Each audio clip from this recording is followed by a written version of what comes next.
আজ আমি মাটনের একটা সুস্বাদু রেসিপি তোমাদের সঙ্গে শেয়ার করব।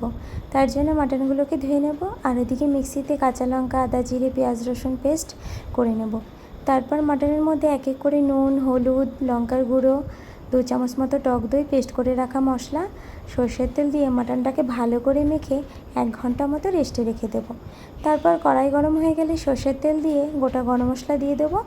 তারপর পেস্ট করে রাখা মশলা থেকে 2 চামচ মশলা এর মধ্যে দিয়ে আবার একটু হালকা কষিয়ে নেব।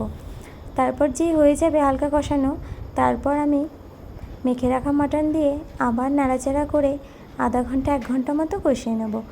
আর এই মাটনটা কড়াইতে রান্না করলে বেশি টেস্টি হয়, আমি এখানে কুকার ইউজ করব না। তারপর যে মাটন কষানো হয়ে যাবে এর মধ্যে একটু গরম জল দেব। গরম জল দিয়ে টকবক করে ফুটে আসলেই যখন এই মাটনের ঝোলটা একটু টেনে আসবে তার মধ্যে আমি দিয়ে দেবো একটু গরম মশলা দিয়ে রেডি এই মাটন কষা। তোমাদের কেমন লেগেছে রেসিপিটা অবশ্যই জানাও।